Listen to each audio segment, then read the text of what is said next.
we're doing here on this channel. A God just spoke to me, so I knew I was on the right direction.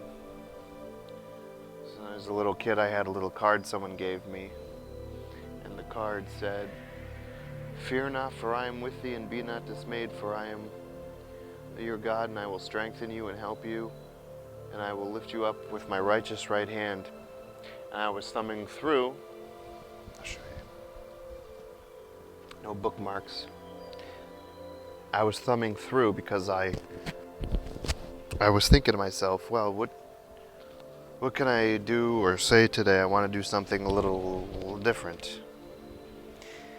And that passage came up, and in that passage I found what I wanted to do that's different. So today's main quotes will not be written from the Bible, but from some of the great thinkers of the past. Greek, Marcus Aurelius, Plato, Socrates, great philosophers. The people that hated philosophy in school are the ones that now embrace and love mindless conformity. So I will begin to read you all of these quotes in no particular order.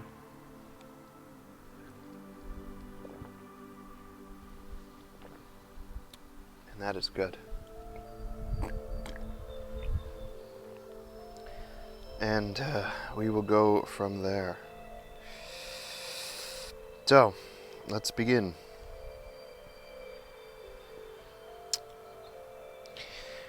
I always call us spiritual warriors.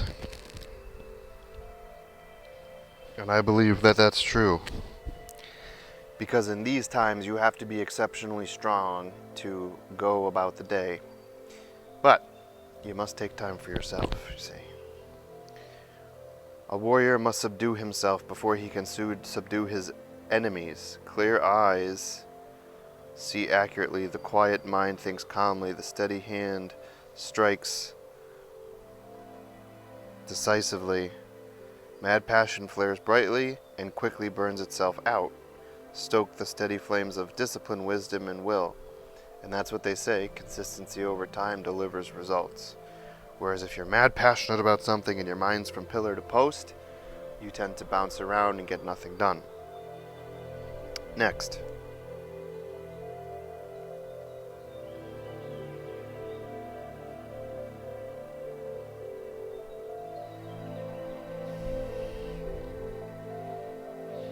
If you don't want to obey others, you'll have to obey yourself. It's not as easy as it sounds.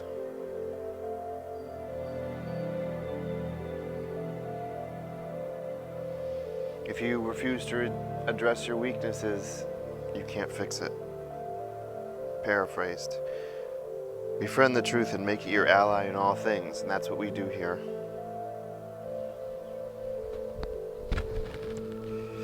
I like this one. Life is a storm that will test you unceasingly. Don't wait for calm waters that may never arrive.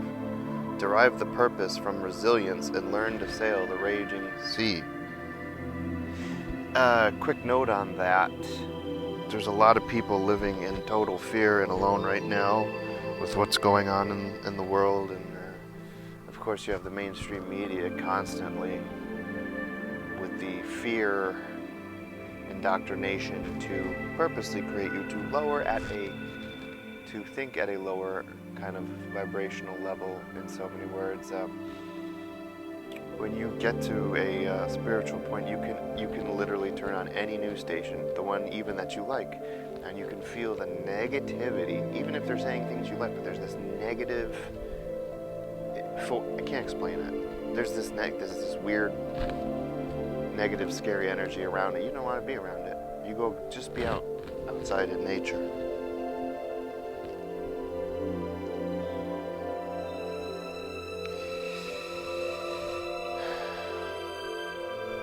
So you need to learn to sail the raging sea.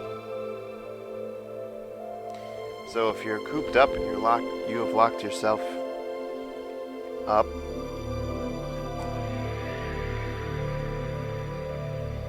you're scared to death because you're waiting for those calm seas to arrive, you still have to live your life. It's doing more damage by not learning to sail the raging sea.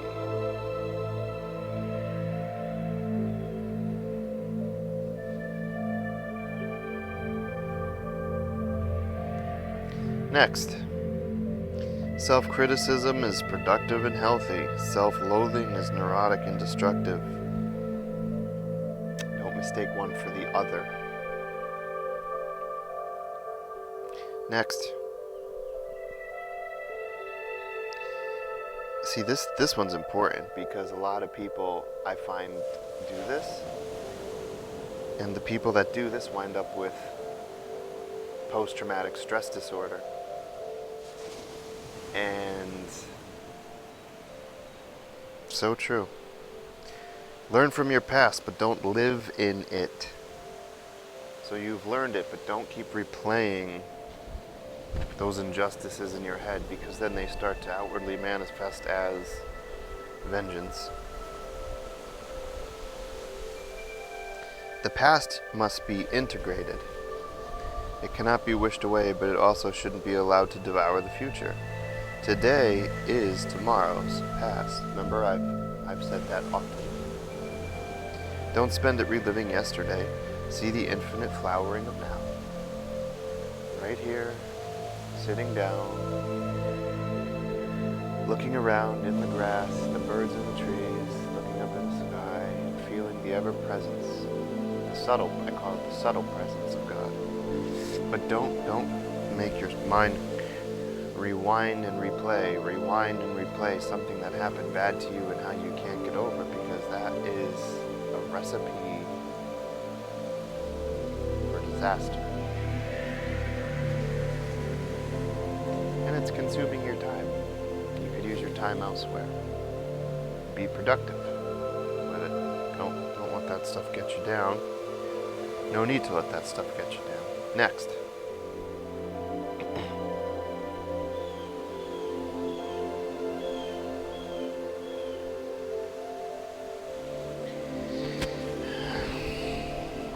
This seems appropriate.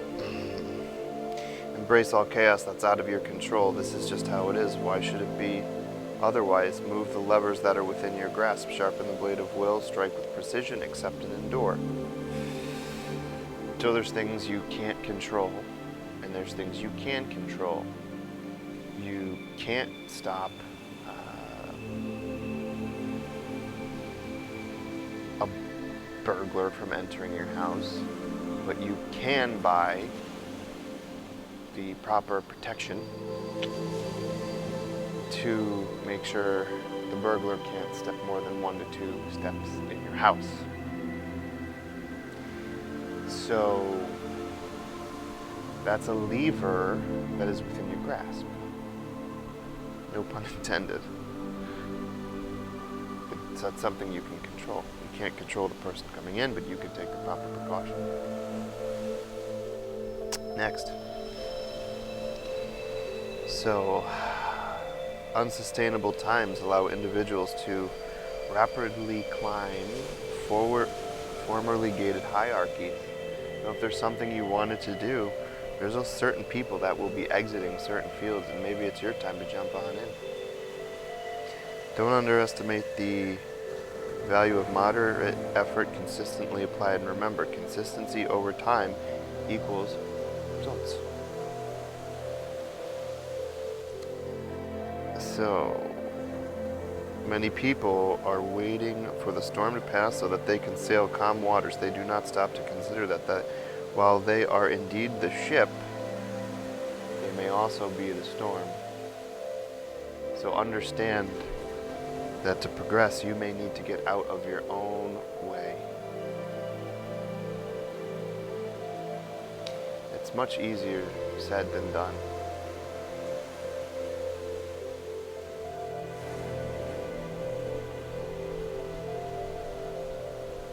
Next.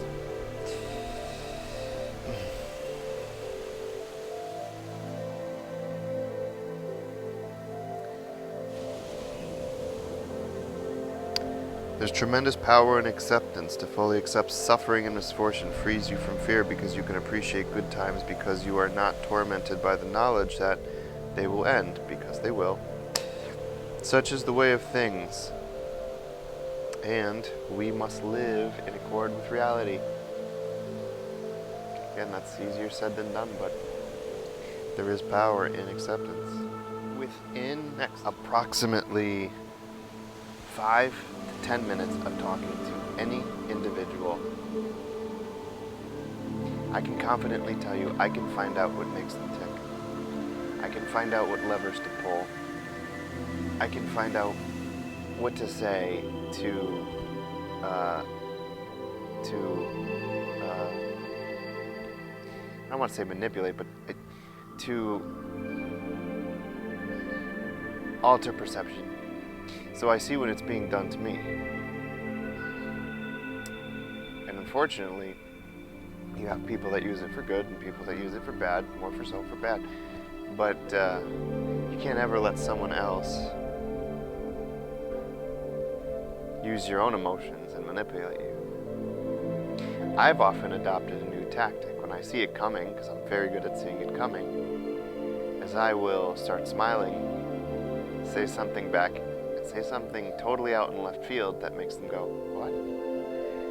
That in turn throws them off, and now they're in their own cycle of doing whatever. So the messer becomes the messy.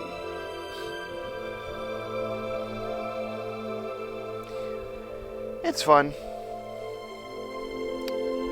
I can't say I'm ashamed of it. But yeah, no, you can't let anyone provoke you to a certain emotion. And most people are trying to do that. Look at the slew of filth on Facebook. People thinking they know everything, everyone's a virologist, and everyone trashing it. It's just half of them arguing, calling each other such obscene names. If they met each other in person, they'd probably like the person. Because they gotta have this macho bravado online. They gotta talk this way. It's a shame, really.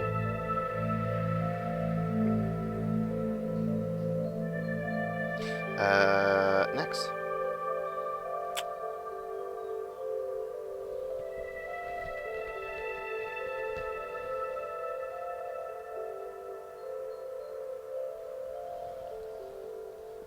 Huge. Obsessing over your enemies will make you more like them, because your enemies are obsessed with you. You see, that's their world. Let them live in it. Let them stew. Let them think, oh, that person, and what are they doing, and blah, blah, blah. I want to say 2 words, but because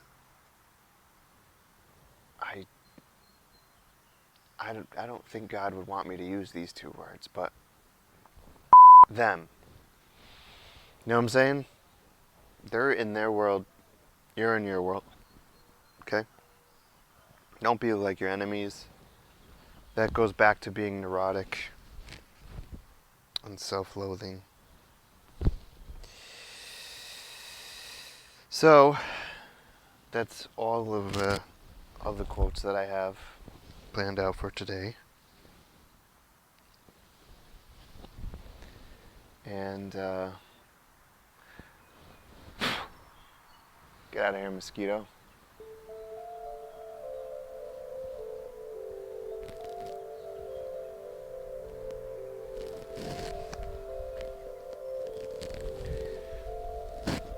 That's all I'm gonna have to say about that. Don't be like them. Be authentically you and unbind yourself from the chains of this mindless conformity. There's actually a school of thought,